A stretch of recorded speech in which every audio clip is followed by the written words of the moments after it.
The crux of every cloud or funk or curveball or depression or whatever you want to call it, it comes back to who am I and why am I here? Your value is not determined on your past. Your future is up to you today. You loving yourself, embracing yourself, not judging yourself, being able to forgive, but being the best you can be, proactively being self-aware. Don't let you, yourself, get in the way of you. Yeah.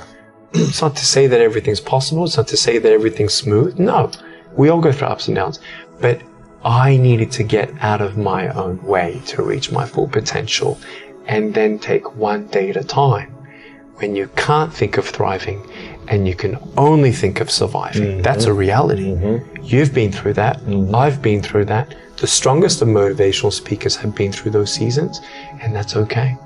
Don't beat yourself up. Take one day at a time and go one step at a time, and eventually you will come out of that valley and come on the other side of that and say, wow, I'm glad I'm where I am. We've been through what we've been through to become who we are today, to conquer the next barrier. And so we've got to keep on going, got to keep on going. If we can get ahead of that curve, we can get rid of those negativity aspects and move out of that room and shut that room down. Fire excuses. It's like, here I am. That's where I want to go. How can I help myself focus on that next goal? Keep on going. Knowing that your value and your happiness has nothing to do with money or fame, but being happy, content, and embracing every day. I could die today happy to. I know where I'm going. Couldn't care less. When I die, I'll die at the right time. I don't think about death as much as I think about life, and I'll live it to the fullest. We will always have someone saying something negative, but it's when we walk away, do we believe it? Do we let those voices echo in our mind when no one's watching? And that's when I realized I'm either my biggest encourager or my biggest discourager, and that's where attitude comes in. You know, you have people in your life where they'll keep on beating you down, but if you keep on coming back up, they won't keep you down. We can't change what we can't change. We can't tell you why this has happened, but it's up to you.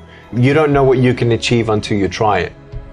You're the only person who's going to stop you from trying again. Period. Doesn't matter. So going back to any depression or letting go. So first of all, when I was a kid, going back to bullying and stuff, ages 8 to 12, I was depressed. I attempted suicide at age 10, believing that I had no future, believing that I had no hope, believing that people's opinions on me defined my future. Failure defined my future. I was just in this very unhealthy spiral. So there are 3 things to get out of depression. Number 1, what I ritually do is, I'm a spiritual man. So apart from prayer and believing that God gives me faith and purpose and help, I actually ritually write out the things that I'm still thankful for. And intentionally every day, being thankful for what I have, and not just the things that I have, but I'm actually writing a book on attitude right now. And one of the things I wish that we all did more is stopping and going back to the last thing that could have happened even worse. Yes. And being thankful. Okay, so watch this. My dad died of cancer. Wow. Okay, 2017. I'm thankful he didn't die in a car crash, that I could still say goodbye. I'm thankful that my whole family was in California when he got diagnosed with cancer. Can you imagine if half of us were in Australia and half of us were in America? We were all here.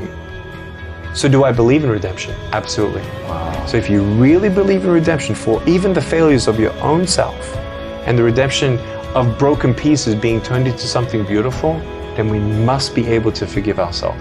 We must be able to forgive others, because in the end we only harbor that negativity. So moving forward, the 3 things to get out of depression. Number 1 is still be thankful for what you have and be thankful for what could have gone worse, right? Number 2, talk to someone. I think especially when you become a visionary and you become successful, you actually realize the value of having friends, real friends, who can be like a men's group around you, who can encourage you, and you just share life together. What's going on, man? Well, this week, I have a men's group once a week, and we do life together because we need each other.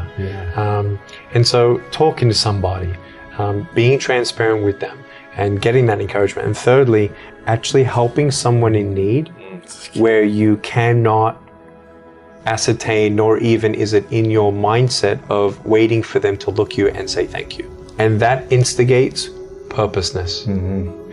Many people are depressed because they don't know what to live for. They haven't found something yet to die for. When you have found something to die for and live for, when you know why you do what you do, that's when purpose gives you the strength to override all limitations and fear. Purposeness